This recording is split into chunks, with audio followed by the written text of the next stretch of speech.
अब आ जाते हैं अंश 3 पर। आपने पेड़ों, नदियों और पर्वतों से संबंधित अनेक कथाएं सुनी होंगी।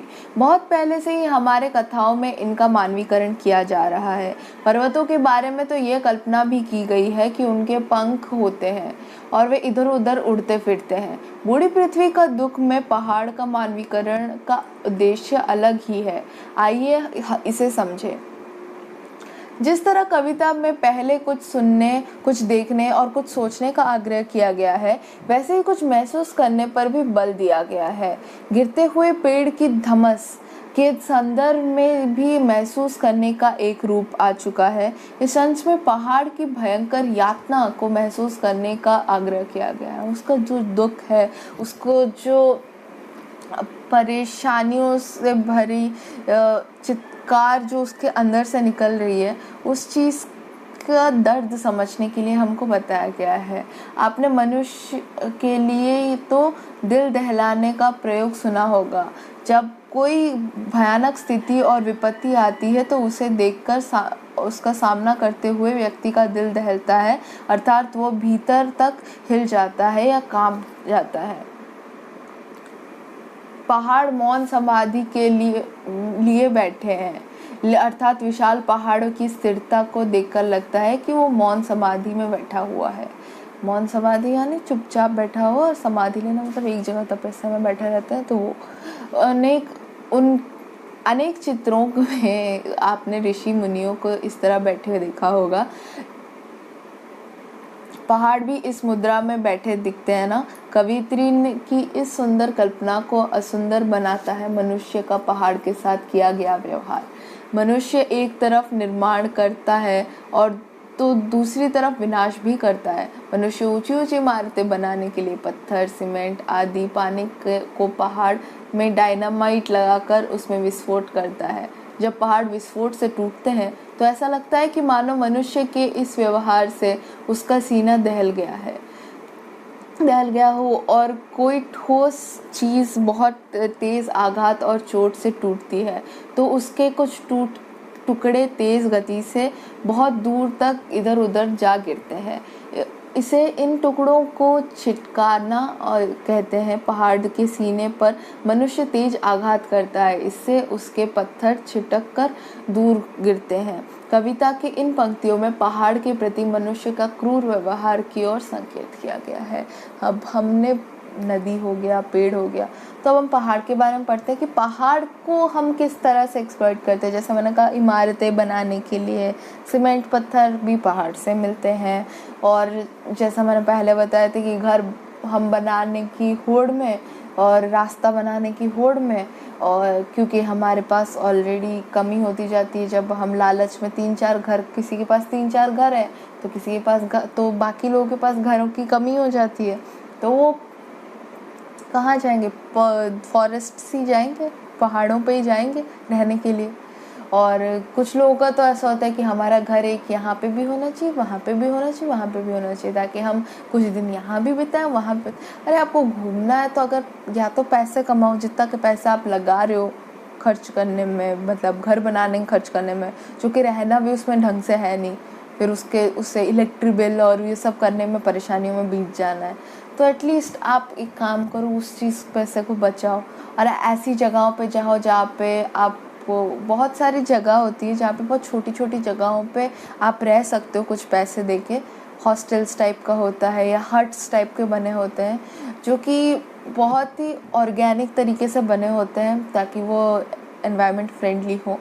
और ऐसी जगहों पे आप जाने की कोशिश करो, ना कि आप मतलब पहले रिसॉर्ट्स में और इन सब चीज़ों में घूमो और एक्सपेक्ट करो कि पूरी बाकी लोग दुनिया को बचाए। क्यों? आप भी तो दुनिया में आते हो ना, और आप अगर कोशिश नहीं करो तो कोई दूसरा क्यों करेगा?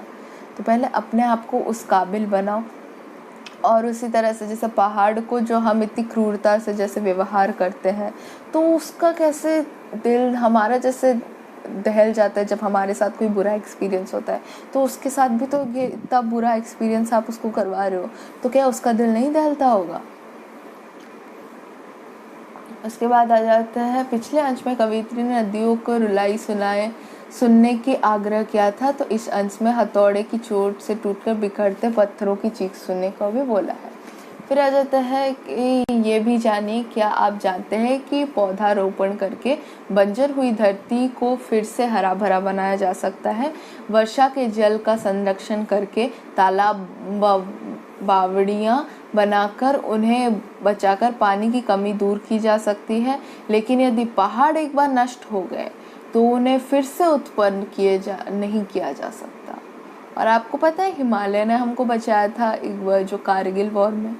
और इसी तरह से बहुत सारी चीज़ें हैं जो हमको लगता है कि पहाड़ नहीं कर सकते, पर मतलब पहाड़ नहीं कर सकते की बात नहीं, मतलब बहुत सारी चीज़ें हैं जो पहाड़ हमारे लिए करते आ रहे हैं और करेंगे।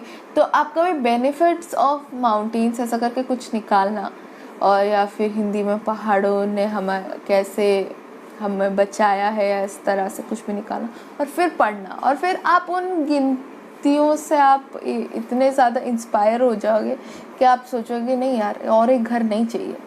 और अगर जितना मिल भी रहा है आप ट्राई करो कि हाँ मुझको, और आपकी ज़िंदगी में ये सपना नहीं होगा मुझे घर बनाना है, घर खरीदना है, ये सब सपने नहीं होंगे आपका। या फिर अगर एक यहाँ पे घर है तो दूसरा और एक जगह पे घर बनाना है, आपके सपने ये नहीं होंगे। आपके सपने ये होंगे कि आप जिस घर में हो आप भले उतना एक घर खरीदो, और वहाँ पे भी आप ऐसी कोशिशें करो कि जितना एनवायरनमेंट फ्रेंडली चीज़ें हो। जैसे कल मैं एक न्यूज़पेपर में पढ़ रही थी कि एक शॉवर आ रहा है, जो शॉवर क्या करता है कि मतलब एक शॉवर हेड है, वो आपका जो शॉवर है उसमें जो उसका मुख होता है उसमें वो चीज़ लगा देने से वो पानी को क्लीन भी कर देता है, और उसमें बहुत सारे जो क्लोरीन और ये सब है वो सब भी हटा देता है। तो आप ये जो छोटे छोटे चेंजेस करोगे अपने लाइफ में, इनमें जब पैसे खर्च करोगे ना तो आपको खुद को भी साफ़ पानी मिलेगा, साफ़ एक्सपीरियंस होगा, आपको रहने में इस दुनिया में जीने में अच्छा। आपको स्पा क्यों जाना पड़ता है? क्योंकि आपकी खुद की ज़िंदगी में आप जैसे जी रहे हो वो आपको गंदा लगता है, गंदगी महसूस होती है। लेकिन अगर आप अपनी लाइफ में छोटे छोटे चेंजेस करके, आप मिनिमलिज्म के बारे में भी सर्च करना, तो इन सब चीज़ों को आप जब चेंज करते हो अपनी लाइफ में तो आप कितना ज़्यादा खुश नहीं रहने लग जाओगे। मैं बस वही सोच रही हूँ कि हम दूसरों का भला करते हुए, दूसरों के साथ साथ इस एनवायरनमेंट का भला करते हुए हम खुद कितने खुश नहीं रहने लग जाते। और इसीलिए ही ये मतलब पहाड़ों का होना बहुत ज़रूरी है। तो हर एक चीज़ एक्चुअली पहाड़ के हर एक चीज़ का होना बहुत ज़रूरी है, लेकिन मेनली तो ये चीज़ बहुत इम्पोर्टेंट है कि पहाड़ वापस से बनाए नहीं जा सकते। पहाड़ को प्राचीन समय से ही भूधर का नाम दिया गया है। भूधर का अर्थ है भूमि पर को धारण करने वाला, भूधर, ठीक है। तो उसके बाद यदि पहाड़ ना हो तो धरती के भीतर होने वाले हलचलें, गतिविधियां, गैसें आदि धरती को नष्ट कर सकती है। पहाड़ की इन आंतरिक हलचलों से धरती की रक्षा करता है। वे इन विनाशकारी हलचलों को ज्वालामुखी तथा अपने शिखरों के माध्यम से बाहर निकाल देते हैं, इसीलिए उन्हें भूधर कहा जाता है। पहाड़ों के जंगल में से लकड़ी के साथ साथ बहुमूल्य खनिज पदार्थ भी मिलते हैं।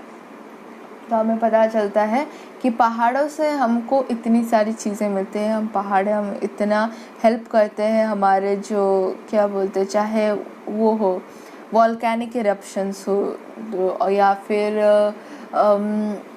कह सकते हैं कि अर्थक्वेक्स हो। ये सब क्यों होते हैं? क्योंकि पहाड़ जो हमारे धरती को पकड़े हुए हैं, हम उनको एक्सप्लॉइट करते हैं, हम उनको तोड़ के ख़त्म करने की कोशिश करते हैं ताकि हम अपना मतलब निकाल सके जो थोड़े दिनों का है, चाहे कुछ सालों का है। चंद सालों के लिए हम हज़ारों सालों की मेहनत बर्बाद करते हैं और ये तो वापस बनेंगे भी नहीं। तो इसीलिए हमें ये जानना बहुत ज़रूरी है कि हमको क्या करना चाहिए और किस तरह से बचाना चाहिए अपने पहाड़ों को और अपने आसपास की ज़िंदगी को। अब आ जाते हैं अंशार पे, और इसमें एक चीज़ मैं बोलना चाहूँगी कि मैंने बहुत अब कैंसर की बात की थी। कैंसर में इतना नहीं होता खून की उल्टियाँ जितना टीबी में होता है, और कैंसर में बहुत कम केसेस है। मैंने बस एक दो केसेस सुने थे तो इसलिए मुझे पता है, लेकिन मोस्टली क्या हमेशा ही टीबी में ही होते हैं। तो आपने सुना होगा कि खून की उल्टियाँ एक भयंकर रोग का लक्षण है। ये भयंकर रोग है टीबी, अर्थात ट्यूबरक्लोसिस। और ये इसे क्षय रोग, यक्ष्मा या तपेदिक भी कहा जाता है। ये प्रायः फेफड़ों का रोग है और तब होता है जब फेफड़ों को स्वच्छ वायु ना मिले। तो क्या बोलते हैं, देखो स्वच्छ वायु की बात करते हुए कितना सुंदर मानवीकरण है और कितना सुंदर कंपैरिजन है कि वायु को ही स्वच्छ वायु नहीं मिल रहा है। हाउ ब्यूटिफुल इज दैट, ये थॉट ही कितना खूबसूरत है। तो इसी तरह से बताया गया है कि वायु प्रदूषण का कारण क्या है। बड़े बड़े कारखाने और उनमें बड़ी बड़ी मशीनें, धुआं, उगलती चिमनियाँ, सड़कों पर वाहनों की लंबी कतारें। वायु प्रदूषण से खुद वायु ही रोगी हो जाती है। इसलिए कवियत्री ने हवा को खून की उल्टियाँ करते दिखाया है। यही खूबसूरती है इस कविता की। और इसी में बताया गया है कि वायु को ही वायु प्रदूषण से उल्टियाँ होती है, सोचो इंसान को नहीं होगी। तो कविता के इस अंश में एक शब्द आया है पिछवाड़े। यहाँ पर इस शब्द का प्रयोग विशेष उद्देश्य से किया गया है। आप इस शब्द का अर्थ तो जानते होंगे। जी हाँ, घर के पीछे का हिस्सा। हमारा सारा ध्यान मुख्य द्वार की सजावट और सफाई पर रहता है। पिछवाड़े की हम चिंता नहीं करते, वहाँ कूड़ा फेंकते हैं, इससे गंदगी बदबू फैलती है। इसी प्रकार मनुष्य विकास के बड़े बड़े दावे करता है, अपनी उपलब्धियां गिनाता है, जो सुविधाएं उसने प्राप्त की है उनको बढ़ा चढ़ा कर दिखाता है, लेकिन दिखाना एक बात है और होना कुछ और। कबूतर के आंख मूंद लेने से जैसे बिल्ली उसे खाना नहीं छोड़ देती, वैसे ही बाहर की सफाई भीतर की गंदगी को कम नहीं कर सकती और उसके दुष्परिणामों से हमें बचा नहीं सकती। इन पंक्तियों में विकास कार्यों से फैलने वाली गंदगी अर्थात प्रदूषण की आलोचना की गई है। प्रदूषित हवा गंभीर रोगों का कारण बनती है, इसीलिए हवा को प्रदूषित होने की से बचाने का आग्रह किया गया है। तो हमको पता चलता है कि कोई भी घर है और उसके घर के सामने तो हम बड़ी साज सज्जा करते हैं, बहुत ही ज़्यादा सुंदर रूप से उसकी सजावट करते हैं, लेकिन हम जो उसके पीछे का हिस्सा है हमारे घर का और हमारे आंगन के बाहर जो जगह है वहाँ पे हम कूड़े फेंक देते हैं, उसको गंदा रखते हैं, जिससे क्या होता है, डिजीजेस वापस से आके हमें ही लगनी है। तो उसी तरह से हम जब अगर इसको पूरे नेशनल तरीके से लिया जाए या फिर इंटरनेशनल तरीके से लिया जाए, पूरी पृथ्वी के हिसाब से लिया जाए, तो हम सबको आगे बढ़ना है, सबको ग्रॉस डोमेस्टिक प्रोडक्ट बढ़ाना है, सब कुछ करना है। ये सब हम इकोनॉमिक्स में पढ़ते हैं, हमको डेवलपमेंट चाहिए। लेकिन इकोनॉमिक्स पढ़ते हुए एक चीज़ याद रखना ज़रूरी है कि हमको एनवायरनमेंट का ध्यान रखना है, जो कि अभी तक उसकी बात बहुत ही कम स्तर पे की जा रही है। लेकिन हमको इस बारे में ज़्यादा सोचना है कि हम अपने आसपास की धरती और एनवायरनमेंट का कैसे ध्यान रख सकें। और केवल मतलब कबूतर आंखें अगर बंद कर लेगी तो ऐसा तो नहीं है कि उसके सामने जो बिल्ली है उसको खाएगी नहीं। तो उसी तरह अगर हम ये सोचें कि हाँ कोई और देख लेगा, तो ऐसा नहीं है कि कोई और देखेगा, क्योंकि और कोई भी यही सोच रहा होगा कि कोई और देख लेगा। तो इसी तरह हमें ही अपनी पृथ्वी को बचाना है, हमारे अलावा कोई और करने वाला है भी नहीं। तो प्रदूषित हवा गंभीर रोगों का कारण बनती है और इसीलिए यहाँ हवा को प्रदूषित होने से बचाने का आग्रह किया गया है। और तो इससे बहुत सारे हमें भी प्रॉब्लम्स होते हैं, उस एनवायरनमेंट तो बहुत ज़्यादा प्रॉब्लम से गुजरता ही है, लेकिन हमें भी प्रॉब्लम्स होते हैं। लोग जैसे दिल्ली में बचने की कोशिश करते हैं एयर पोल्यूशन से, उसमें इम्यूनिटी को बढ़ाने की कोशिश करते हैं। क्या हमको इम्यूनिटी को सच में बढ़ाने की ज़रूरत है? इम्यूनिटी हमारी स्ट्रॉन्ग रहेगी, लेकिन हमको लाइफ को और ज़्यादा क्वालिटी उसकी बेटर करने की ज़रूरत है, ना कि क्वांटिटी। ज़्यादा दोस्त नहीं चाहिए, कम दोस्त लेकिन सही दोस्त। वैसे ही ज़्यादा चीज़ें नहीं चाहिए, कम चीज़ें हो लेकिन ऐसी चीज़ें हो जो कि ज़रूरत पे सच में काम आए, ना कि ऐसी भरी पड़ी हैं और हम देख के सोच रहे हो कि ये चीज़ें भर गई है, ये सब किसी को दे दो, फिर खरीदने लग जाते हैं, फिर ये सब किसी को दे दो, फिर खरीदने लग जाते हैं। तो ऐसा नहीं करना है। अपने जो घर पे जो सामान है उनका ज़्यादा से ज़्यादा उपयोग करना है।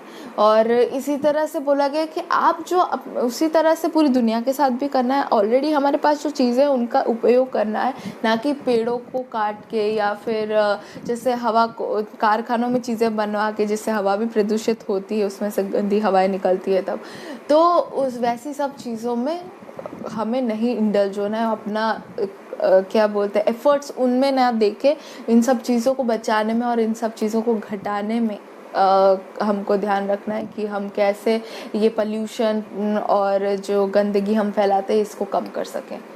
इसके बाद आ जाता है हमारा अंश 5। आइए कविता के अंतिम 5 पंक्तियों को फिर से पढ़ लेते हैं। इन पंक्तियों में कवियत्री ने पृथ्वी की बूढ़ी औरत के रूप में प्रस्तुत किया है और उसके दुख का प्रकट किया है, साथ ही मनुष्य का वास्तविक अर्थ भी समझाया है कि हमारे अंदर जो मनुष्यता है वो सही मायनों में क्या है। इस चीज़ को समझने के लिए हमको ये लास्ट चैप्टर पढ़ना होगा। हम देखते हैं कि आजकल अधिकतर लोग ज़्यादा से ज़्यादा सुविधाएं प्राप्त करने की होड़ में व्यस्त हैं। इसी के चलते उन लोगों ने अपने लिए अनेक उलझनें खड़ी कर दी हैं और अब उनके पास मानवीय तथा बेहद ज़रूरी कार्यों के लिए भी समय नहीं है। उसका प्रभाव पूरे परिवार पर पड़ता है। अपने आसपास के कुछ घरों में बुजुर्गों को देखा होगा कि उन्होंने अपनी संतान को पाल पोस कर बड़ा किया और अब उनकी संतान के पास इतना समय भी नहीं है कि उनकी देखभाल और सेवा कर सके, उनसे बातें करके उनका दुख सुख पूछे। ऐसे में ये बड़े बूढ़े बहुत उदास, चुप तथा दुखी रहते हैं। इन बुजुर्गों की तरह ही हमारे पृथ्वी की स्थिति हो गई है। कल मैं इसके बारे में बहुत ज़्यादा सोच रही थी क्योंकि कल मैं सोची थी, एक तो मैंने कल 2 चैप्टर्स पढ़े, उनमें से एक तो इस बारे में था कि एजुकेशन सिस्टम बहुत ही ख़राब है इंडिया का और बहुत सारे ऐसे गरीब बच्चे जिनके पास है तो सही, मतलब क्या बोलते हैं, अगर स्मार्टफोन भी है तो वहाँ पे इंटरनेट कनेक्शन अच्छा नहीं है और बहुत सारे लोगों के माँ बाप के पास कीपैड फ़ोन है और कुछ लोगों के पास अगर स्मार्टफोन है भी तो वो बस अपने बिलीव्स की वजह से, क्योंकि उनका बिलीफ कोई चेंज तो कर नहीं रहे। स्मार्टफोन आ जाने से क्या उनका बिलीफ चेंज हो जाएगा? उनका बिलीफ सिस्टम जिससे वो बड़े हुए हैं वो तो कोई चेंज कर नहीं रहा है, फिर वो अपने बच्चों को भी वही सिखा रहे हैं। तो इसी तरह से चाहे कितना भी कुछ भी हो जाए, एजुकेशन बस नाम का ही है कि मिल रहा है दूसरों को, लेकिन इवेंचुअली वो अर्बन सिटीज़ में ही मिल रहा है और सही मायने। और अर्बन सिटीज़ में कौन सा एजुकेशन मिल रहा है अब पता नहीं, एजुकेशन पॉलिसी के रहते कुछ, आई थिंक सस्टेनेबल डेवलपमेंट और एनवायरनमेंट एक सब्जेक्ट अलग से कर देना चाहिए, पर शायद बच्चों को उस तरह से सिखाया ही नहीं जा रहा है कि वो अपनी पृथ्वी, अपने आसपास की चीज़ों को, उनके मॉरल वैल्यूज़ को स्ट्रॉन्ग किया ही नहीं जा रहा है। तो इसमें भी जैसे बूढ़ी पृथ्वी का दुख है तो इसमें बूढ़े लोगों की बात की गई है कि हाँ ठीक है, अगर आप इस जैसे आप बड़े हो गए, काम वाम करते हो और ऐसा, जब अभी आपको पढ़ाई करनी है तो अभी आप बुजुर्ग के साथ ज़्यादा वक्त बिता नहीं सकते, लेकिन बताया जाए कि आप तब पढ़ाई कर रहे हो, ये नहीं है कि आप पूरे टाइम घूम रहे हो, मस्ती कर रहे हो और एनवायरनमेंट को डिग्रेड करने जैसे काम कर रहे हो। तो उस वक्त आप मतलब वो समय आप दे सकते हो अपने बुजुर्गों को, लेकिन आप पढ़ रहे हो तो ठीक है, आप अपना काम कर रहे हो तो ठीक है, लेकिन जो समय बच जाता है आप उसको क्यों वेस्ट करते हो? आप उसको क्यों इधर उधर के फालतू हंसी मजाक के, हाँ चलो थोड़ा हंसी मजाक सबकी ज़िंदगी में होना चाहिए, लेकिन बहुत ज़्यादा एक के बाद एक वीडियोस देखने में क्यों अपना टाइम वेस्ट करते हो? उससे ज़्यादा आप अपने आसपास के लोग, आपके फैमिली के साथ टाइम क्यों नहीं स्पेंड करते हो? उससे तो जिस तरह आप उनके साथ टाइम स्पेंड नहीं करते हो तो उनको बुरा लगता होगा, और उनके साथ आपको टाइम स्पेंड करना चाहिए जिससे आप उनसे बहुत सारी चीज़ें सीख सको जो कि हम इस जनरेशन में नहीं जानते लेकिन वो सब जानते हैं। अगर हम थोड़ा टाइम दें उनको तो हमें बहुत सारी चीज़ें, बहुत सारे ऐसे ज्ञान मिलेंगे जो कि हमारी ज़िंदगी में एक्चुअली में हम उपयोग में लगा सकते हैं। और जैसे कि मेरे नाना जी ने मुझे एक बार ऐसे ही बोला था, उनसे मैं बात कर रही थी तो वो मुझे बताते हैं कि कैसे ज़िंदगी में पैसों का बहुत ध्यान रखना चाहिए, बहुत सोच समझ के इस्तेमाल करना चाहिए, कहीं भी नहीं डाल देना चाहिए और किसी को भी बिना जांचे परखे नहीं दे देना चाहिए। और उसके बारे में सिचुएशंस बहुत सारे उन्होंने फेस किए लाइफ में, वो उसके बारे में बता रहे थे। तो बहुत ही अर्ली स्टेज पे मुझे ये मिल गया जो कि उनको इतने सालों बाद, बहुत हार्डशिप से गुजरने के बाद ये पता चला। तो इससे हम बहुत सारी चीज़ें सीखते भी हैं। उसी तरह हम पृथ्वी का अगर पूरी तरह से अगर उनके साथ समय बिताएं तो हम पृथ्वी के बारे में बहुत सारी ऐसी चीज़ें जानेंगे जिससे कि हम उसको और बचाने की कोशिश करेंगे, हम उसके साथ और अच्छा फील भी करेंगे। तो इसीलिए ये इम्पॉर्टेंट है। इस कविता का शीर्षक है बूढ़ी पृथ्वी का दुख। सवाल उठता है कि पृथ्वी के यहाँ बूढ़ी क्यों कहा गया है? इसीलिए कि यदि पेड़ पौधे कम हो रहे हैं, नदियाँ सूख रही है, पहाड़ों को नष्ट किया जा रहा है, पानी गंदा हो रहा है, हवा प्रदूषित हो रही है, तो पृथ्वी को कैसा लगेगा? बूढ़ी ही तो लगेगा ना, बूढ़ी ही लगेगी ना। वास्तव में मुंह ढाँप कर रोने वाली पिछवाड़े खांसने वाली भी यही बूढ़ी है, क्योंकि नदी, पेड़, हवा आदि पृथ्वी के ही अंग हैं। इसे देखते हैं शरीर का ध्यान रखने के लिए बुढ़ापे में दांत गिर जाते हैं, शरीर पर झुर्रियाँ आ जाती है, केश सफ़ेद हो जाते हैं, शरीर रोगी हो जाता है। इसी प्रकार हरियाली, शुद्ध पानी, स्वच्छ हवा, विशाल पर्वतों के बिना धरती भी बंजर, रूखी और रोगी हो जाती है। कितना सुंदर तरीके से बताया गया है। ये chapter is just love, this chapter is just so inspiring, और इतना ज़्यादा मेरे दिल को ये छू गया है, मतलब क्या ही बताऊँ मैं। और इससे हमको कितना ज़्यादा अपने एनवायरनमेंट के बारे में जानने का मौका मिलता है कि हमको एक्चुअली में इसको इतना अच्छे से समझ के कुछ करने का भी मौका मिलता है कि हम अपने लाइफ के चॉइस, जो हमें क्या करना चाहिए, क्या नहीं करना चाहिए। हम बहुत बार ऐसा तो है कि नहीं करना चाहिए वो तो नहीं करते हैं, पर क्या करना चाहिए वो नहीं समझते हैं। तो या फिर हम बहुत बार क्या करना चाहिए वो कर लेते हैं, लेकिन क्या नहीं करना चाहिए ये ना समझ के हम गलतियाँ भी दोहराते रहते हैं। तो दोनों ही समझना ज़रूरी है। और अगर हमारे जैसे इंसानों में झुर्रियाँ आ जाती बुढ़ापे में, और उसका चेहरे का रंग उड़ जाता है, रोगी हो जाते हैं, अगर हम प्रदूषण फैलाते रहे और प्रकृति का ध्यान नहीं रखा, पर्यावरण का ध्यान नहीं रखा, तो हमारे वो पृथ्वी के साथ भी तो यही लगेगा। पृथ्वी भी तो बंजर दिखने लगेगी, पृथ्वी के अंदर का भी जो खिला हुआ रंग है वो भी तो उड़ जाएगा। मनुष्य अपने आप को चुस्त दुरुस्त और स्वस्थ बनाए रखने के लिए अनेक उपाय करता है। वो सुबह शाम सैर करता है, व्यायाम करता है और खान पान का भी ध्यान रखता है। क्या उसे इतना ही ध्यान धरती का भी नहीं रखना चाहिए? मनुष्य चाहे तो धरती को असमय के बुढ़ापे के लिए बचा सकता है और हरा भरा प्रकृति संसाधनों से संपन्न बना सकता है। अब आ जाते हैं इस पाठ के भाव सौंदर्य पर। आइए एक बार पूरी कविता को एक साथ पढ़कर उस पर विचार करें। हमने पढ़ तो चुके हैं, अब विचार करते हैं। इस कविता में अनेक प्रश्न हैं। इन प्रश्नों को एक बार फिर से याद कीजिए। प्रश्नों के माध्यम से कुछ सुनने, देखने, महसूस करने, सोचने और थोड़ा सा समय निकालकर बतियाने को आग्रह किया गया है। भला किनके बारे में? जाहिर है कि पेड़, नदी, पहाड़, हवा के बारे में, और मूल रूप से इस पृथ्वी के बारे में, जिसके ये सब अवयव या फिर अंग हैं। पेड़ विपत्ति में है, नदी, पहाड़ धैर्यवान सज्जन के रूप में है, और हवा रोगी है, तो पृथ्वी बूढ़ी। आप जानते हैं कि मनुष्य को प्रकृति का सर्वोत्तम रचना माना जाता है। क्यों? इसीलिए कि मनुष्य के पास बुद्धि है और विवेक है, और वह है संवेदनशीलता। दूसरों का दुख जो समझने की शक्ति हम मनुष्य को दी गई है। इसी संवेदनशीलता के चलते मानव मूल्यों का निर्माण हुआ है। विपत्ति में पड़े हुए सज्जन, रोगी और बुजुर्ग की रक्षा करना, उनकी सेवा करना मानव धर्म है।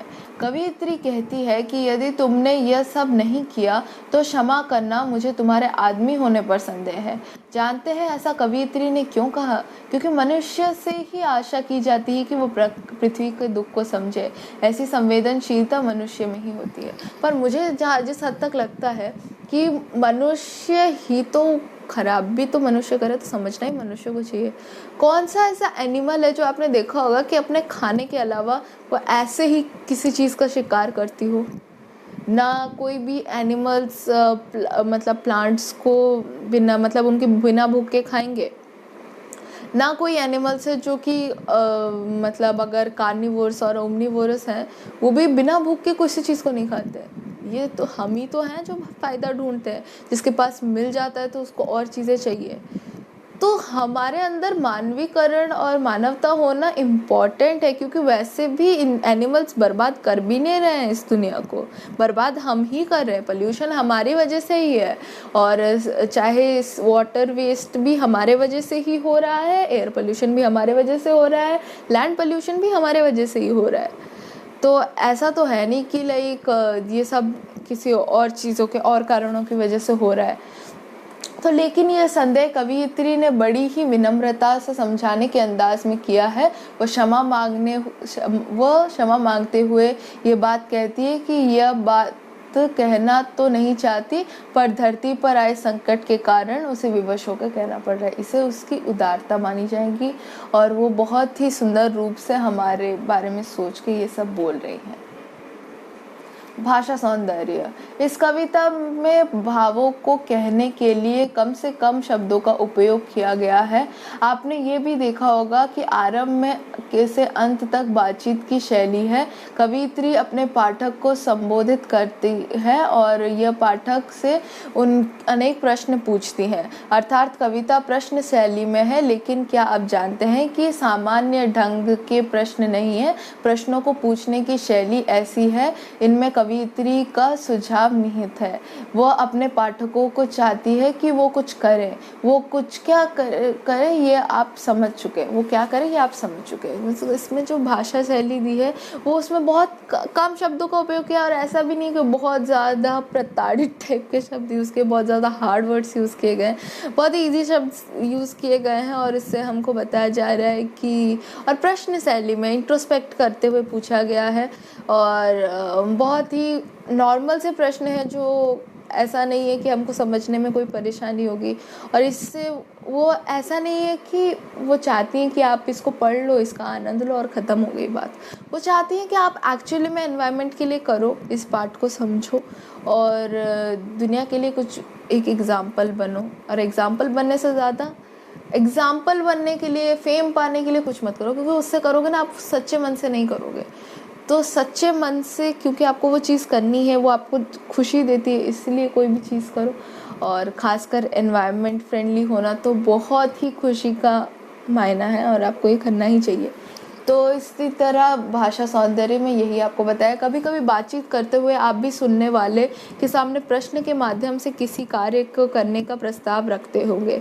जैसे आप किसी से कहें, क्या तुमने ताजमहल देखा है, तो आपकी इच्छा यह होती होगी सामने वाला ना ताजमहल देखे।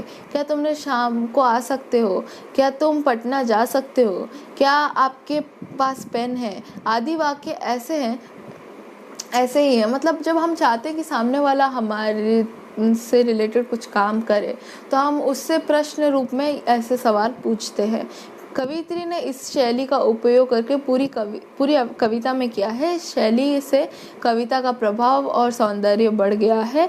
यह शैली कविता के उद्देश्य को व्यक्त करने में भी सहायक है। इससे हमें कविता का क्या मोटिव है, इसके पीछे कवियत्री क्या राय देना चाहती है, हमें क्या शिक्षा देना चाहती है, ये इसके बारे में भी हमें पता चला। आपने ये भी ध्यान दिया होगा कि कविता में दृश्यात्मकता है, अर्थात इसकी पंक्तियाँ चित्रों के काम करती है। जैसे कुल्हाड़ी के भय से चित्कार करती पेड़, पेड़ की हिलती टहनियों से बचाव करते पुकारते हजारों हाथ, मुंह ढोंपकर रोती नदी, मौन समाधि में बैठे हुए पहाड़ का सीना, और खून की उल्टियाँ करते हुए हवा, और गुमसुम बूढ़ी पृथ्वी। इस चित्रात्मकता का बहुत बड़ा कारण इन स्थलों में पर प्रयुक्त मानवीकरण भी है। तो जो मानवीकरण करके एक चित्र जो हमारे सामने प्रस्तुत किया गया है कि खून की उल्टियाँ कर रही होंगी, तो हमने एक्चुअली में ऐसे लोगों को करते हुए देखा, तो उस तरह हम हवा को इमेजिन कर सकते हैं। तो ये हमारे इमेजिनेशन और क्रिएटिविटी को भी बहुत इस चैप्टर में एक अच्छी उड़ान दी गई है, बहुत ही ऊंची उड़ान दी गई है। कविता के अंतिम अंश में कवियत्री ने क्षमा मांगी है। आपको लग सकता है कि कवियत्री ने तो ऐसा कोई काम किया ही नहीं कि क्षमा मांगनी पड़े।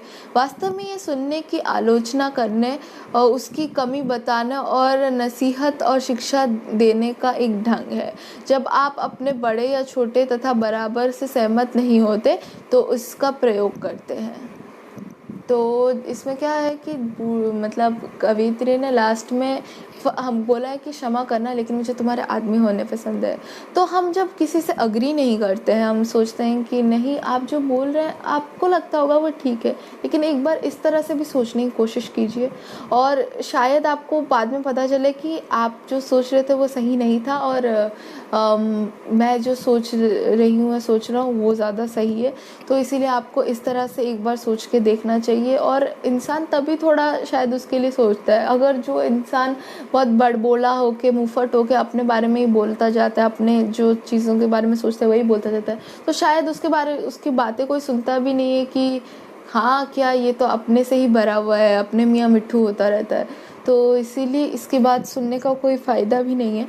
तो इसीलिए उसने कुछ मतलब दिए हैं एग्जाम्पल्स कि क्षमा कीजिएगा कि आपकी यह बात ठीक नहीं है, ये बड़े से कहा जाता है, क्षमा करना तुम ये ठीक नहीं कर रहे हो, बराबर या छोटे वालों से बोला जाता है। बूढ़ी पृथ्वी का दुख में कवित्री ने भावों के अनुकूल भाषा का प्रयोग किया है। जैसा कि आप पढ़ चुके हैं, चित्कार, पुकारते, धमस, रात का सन्नाटा, दहलना, चीख, गुमसुम आदि भाव विशेष अभिव्यक्त करते हैं। एक शब्द बतियाना बात को संज्ञा है, और बात से बतियाना बना है, बात संज्ञा का नाम भी कहते हैं। यहाँ संज्ञा शब्द को बात का प्रयोग करके क्रिया की धातु रूप में हुआ है, अतः ये नाम धातु क्रिया कही जाएगी।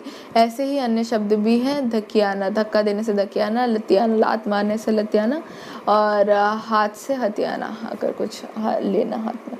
तो इस तरह से हमने थोड़ा सा ग्रामर भी पढ़ लिया कि इसमें क्या क्या ग्रामर यूज़ हुआ है, और किस तरह से संज्ञा को ये जो धातु में कन्वर्ट किया गया है। और इसी के साथ हमारा चैप्टर हो गया है कंप्लीट। आपको बहुत बहुत कंग्रेचुलेशंस, एंड आई वांट कि आप इस चैप्टर को जिस तरह से आपने सुना है उसी पेशेंस के साथ आप इस धरती के लिए, आपकी पृथ्वी के लिए कुछ करने की कोशिश करो। एंड आई होप आप लोग हो ही समझदार, आप बहुत जल्दी कुछ ऐसे स्टेप्स लोगे जो कि आपको अंदरूनी खुशी देगा। मुझे खुशी देना दे, मुझे आधी चीज़ें पता ना चले, ना पता चले, बहुत कभी ना कोई चीज़ मैं बोलूँ ना, फेम के लिए मत करना, एक्चुअली मैं खुद को अच्छा लगे इसलिए करना, बहुत सुकून मिलता है अंदर से। तो मिलते हैं नेक्स्ट वीडियो में।